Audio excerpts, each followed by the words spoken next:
Like, what are entrepreneurs driven to, and what do they actually want? Why on earth do they make a commitment in the first place?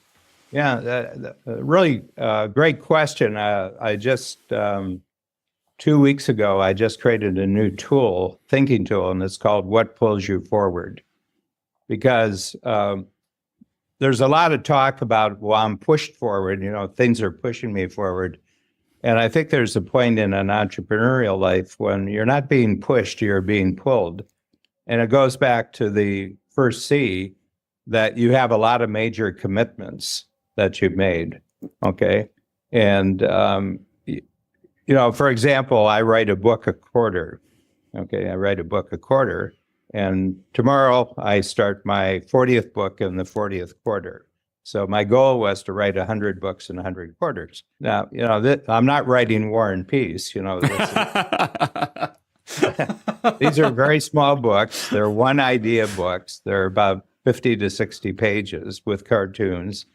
But I just committed to doing this on my 70th birthday. I said, next 25 years, I'm going to write 100 books in 100 quarters. And then I went through the first quarter, and I was in a great deal of fear.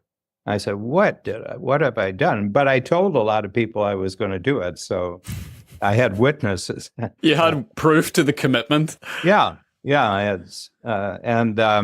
But now when we start the new book, we have a complete team. We have actually Willard, who was just made sure our technology was okay before we came on.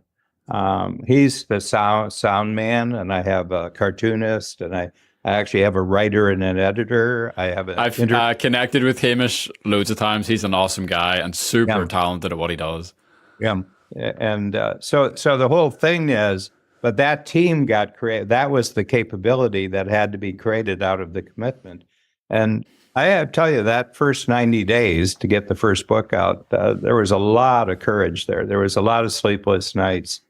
And everything else. But now it's a capability, and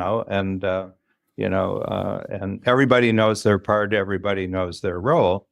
And I'm actually doing way less in the 40th quarter than I did in the first quarter I did it all, and this quarter not so much, maybe 40 hours. I would say 40 hours to write the book. Wow. And that's 13 weeks, so that's it's not a huge time commitment and everything else. Matt, what I feel is that over time, you've created the thing that pulls you forward. First of all, you've had a lot of success. You've gone through lots of stages of growth, and not only that, if you're smart, you've got a lot of partners. You got a lot of growth partners going along. This person that you just linked up with in Los Angeles, he would tell the same story.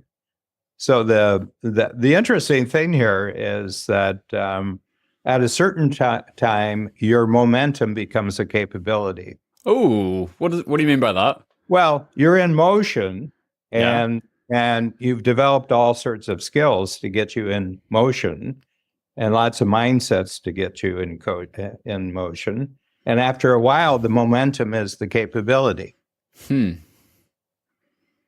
Just don't stop.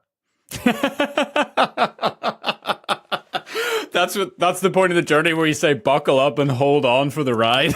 just don't stop. And it's not just you. You're moving forward with a whole team, and all you have to do is keep moving, and then you have to keep creating new short range goals to make sure that you're getting constant feedback, constant positive feedback for doing it. But I'm at it 50 years now for the coaching business, and I cannot not do what I'm doing. I come from a family that's not entrepreneurial. Me too. There were 7 children, but there's 6 now, and we're all over 70, and 4 of us are over our 80s, and the other 5 have been basically retired for the last 5 or 10 years. And not once have they ever asked me in the last 50 years what I do for a living. For all they know, I've been cracking safes for the last 50 years. It's like, what? You get paid to talk to people on the internet? It's like, that's not real. That can't be real.